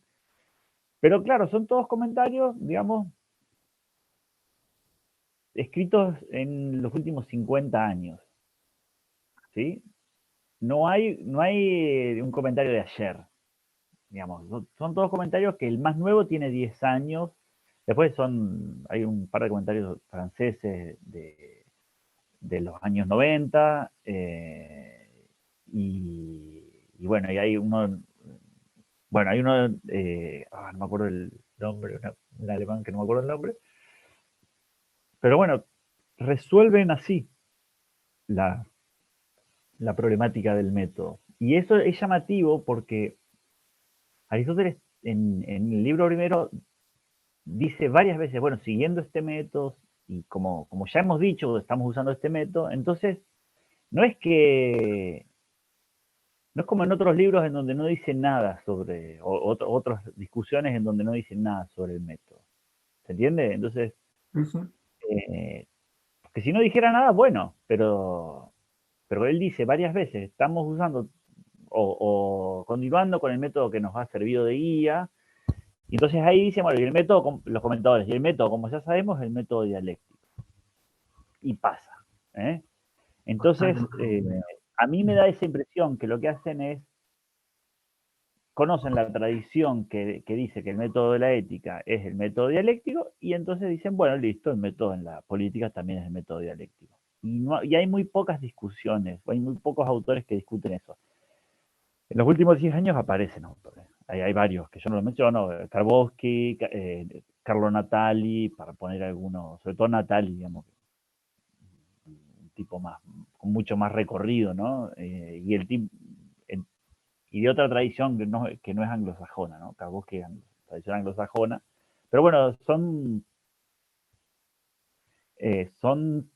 trabajos de los últimos 15 años. Y como yo digo, los comentarios vienen de más atrás. Entonces hay como ya se van a acomodar los comentarios. Faltan 50 años. Está Eduardo con la mano levantada. Sí, lo veo acá, Eduardo. Adelante, Eduardo. Hola, ¿qué tal? ¿Se escucha bien? Un poco bajo, Eduardo, me parece. Eduardo. Pero se escucha, hacé la pregunta. Si no la puedo responder, digo que no escuché. Claro. Y esto se va a pasar. Sí, bueno, gracias, Manuel, por el trabajo. Tengo una duda. A mí me parece que, sobre todo de ese método que está aludido, ¿no?, al principio del capítulo 1, agarrar el compuesto y dividirlo, es bien científico, digamos. Y que está bien, o sea, de acuerdo con tu posición, ¿no?, de las divisiones, etc. Porque me confunde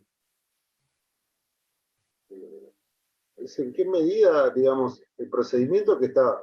Si Aristóteles, cuando estás describiendo en este primer capítulo cómo se genera la polis, que dice que es un ente natural, que nosotros estamos ahí naturalmente, o sea, ¿en qué medida no es una ciencia natural la que le está haciendo? No, sí, filosofía práctica. ¿No? La filosofía práctica podría ser la que nos dice, bueno, cómo llevar mejor a cabo determinadas acciones políticas. Pero en la explicación de qué cosa es esa filosofía práctica, Aristóteles se comporta como un biólogo, está haciendo ciencia natural, entonces está haciendo lo que decís vos, divide el ser vivo, todos acordamos en que hay una cosa que es este ser vivo, que tiene ¿por qué todos acordamos en que es autárquico? En vez de tener automovimiento es autárquico, o sea, tiene una actividad propia, hay toda una cantidad de analogías, y al revés hace lo mismo, ¿no? Cuando explica el ser vivo dice, bueno, es como una polis bien organizada. O sea, es un exceso de, ¿no? No parece un exceso de analogías entre las dos cosas, pero cuando está explicando la poli parece estar haciendo ciencia natural, no filosofía práctica, digamos. Por lo menos en el capítulo ese genético, ¿no? Que se desarrolla la casa, esto, lo otro, hasta encontrar lo que es teleios, ¿no? Terminado. Lo mismo que con el ser vivo maduro, que es teleios, está acabado, tiene piernas, puede caminar y trasladarse por sí mismo, que es el movimiento propio del ser moviente, ¿no? No sé, es medio raro eso, ¿no?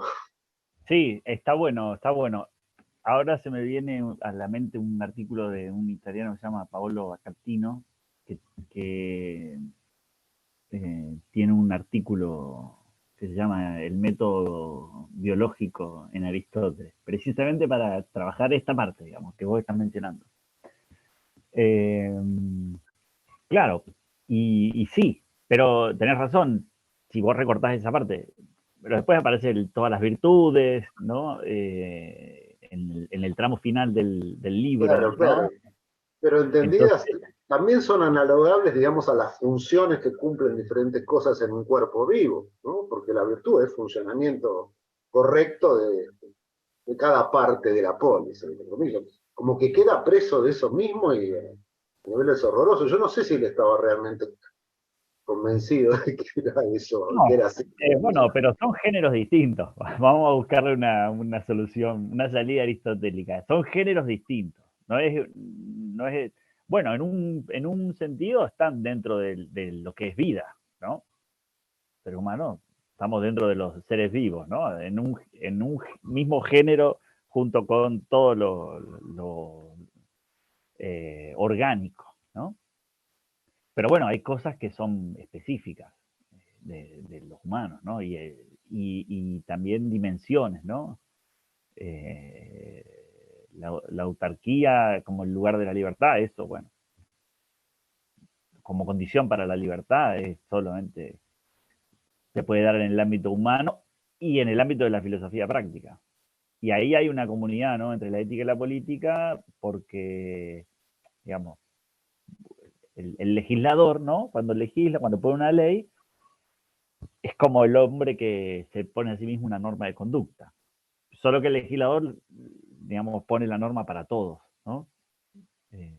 Pero sería siempre la disciplina práctica, por eso. Pero estoy de acuerdo con vos en que hay pues, toda esa similitud entre digamos, de la polis como un ser vivo.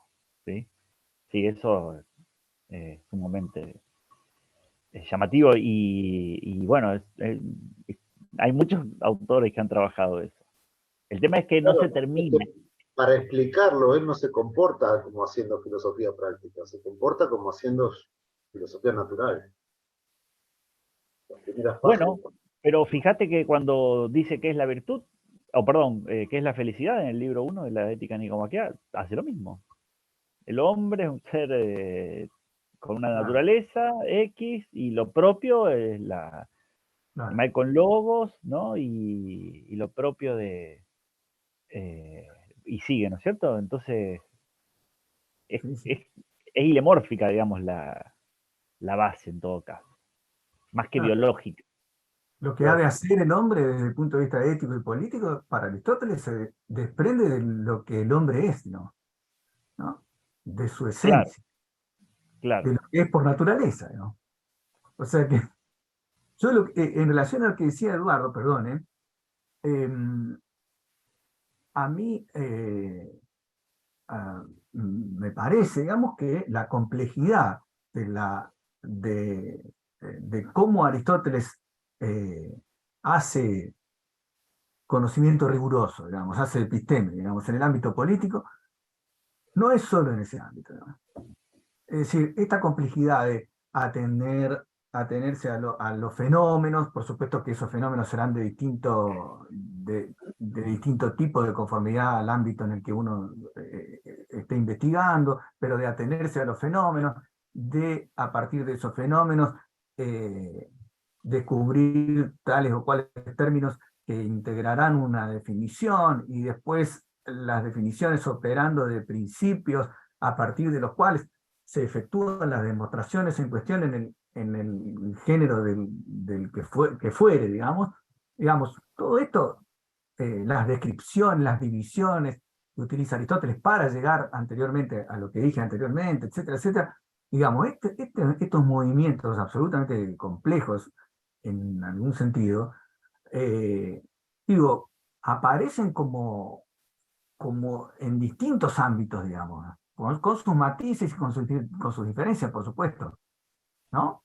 No sé si les da esa impresión, pero que acá no dejan de estar, digamos. Para mí, en eso, Manuel, me parece que, que, que has puesto de manifiesto de manera bastante clara que esto es así, ¿no? Esto parece, al menos parece ser así, que todo esto no es algo despachable sin más, diciendo esto es dialéctica, mera dialéctica, sin más, digamos.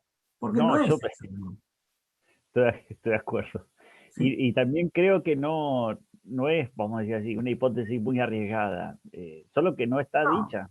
Y en realidad, como insisto, los comentadores alegremente dicen lo contrario. Entonces, bueno, hay que mostrarles que, no, que eso que dicen están equivocados.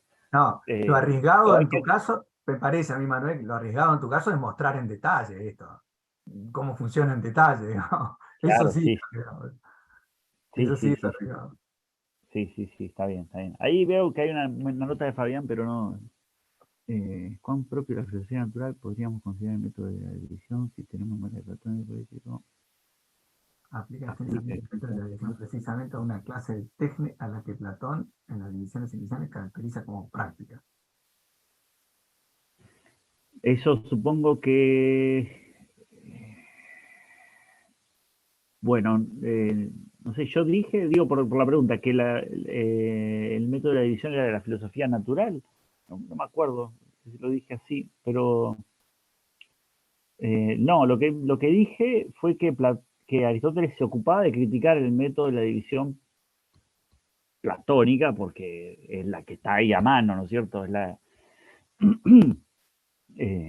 que él habría estudiado y la que defenderían algunos de los amigos de Aristóteles de la época de la academia, ¿no? En el libro segundo de los segundos analíticos.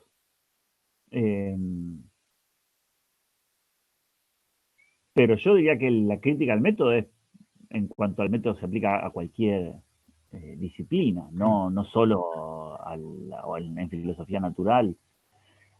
Quizás, bueno, esto seguramente vos, Eduardo, lo tenés más presente que yo, pero en parte de los animales, en el libro primero, hay un par de capítulos dedicados a la crítica a la división, que sería, digamos, en ciencia natural, ¿no? Porque ahí es parte de los animales, pero creo que es una crítica, digamos, universal. Ahora estoy pensando que, por ejemplo... La crítica es a que sea eso solo conocimiento científico, pero él la Claro, usa en división muchas veces, o sí, elípticamente acomoda las cosas en género y especie todo el tiempo. sí, y si yo Los no... naturales siempre. Sí, y me parece que una cosa que está criticada ahí es la división de a dos en parte de los animales, la división dicotómica.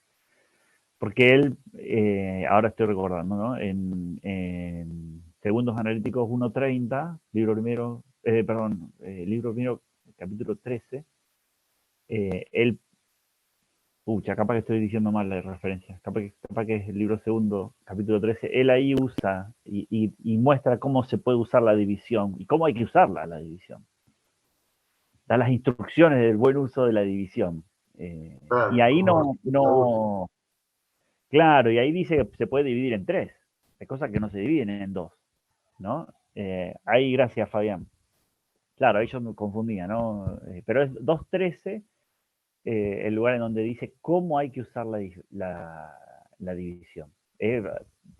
A mí me gusta mucho ese capítulo, porque precisamente ahí bueno, ustedes no lo vieron, pero tengo un par de referencias al pie en el trabajo, a 2.13, porque precisamente dice hasta cuándo hay que realizar la división. Y esos son, digamos, esas son las prescripciones metodológicas, Horacio, para hallar los términos. Porque al final de la división aparecen los términos, ¿no? Que deberían ser los que después se meten adentro del explanans, ¿no? Del definiens, de la definición, ¿no? Entonces,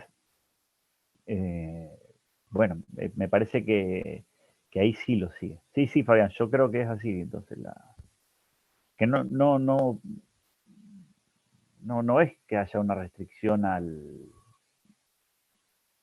digamos, general o una negativa general del uso de la división, sino que en todo caso sería de la división dicotómica y también bajarle digamos, el poder que se le atribuyó a la división como el método para... Como fin en sí mismo, claro. Y como prueba, ¿no? El tema es como prueba o justificación de la definición. O sea, el método puede servir para encontrar términos. El tema es si esos términos y de ese modo son realmente una definición. Para eso hace falta ese otro paso que sería poder usarlos como principio de prueba.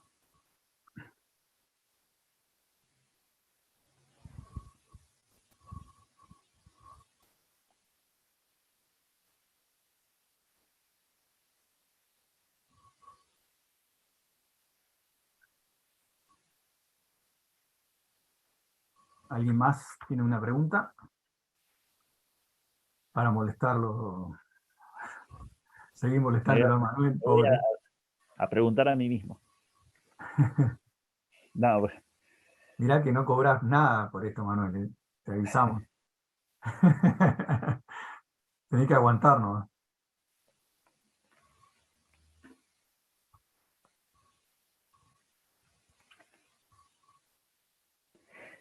Ustedes no ven las referencias, ¿no es cierto? Porque obviamente yo leo un texto con un montón de anotaciones, pero todo ese... hay muchas referencias a algunos trabajos de Natali, porque él tiene un artículo importante sobre la crematística. Y bueno, todo ese estudio de la crematística como que se ocupa de los instrumentos está muy bien expuesto por él. La verdad que es un texto muy lindo, muy bien armado.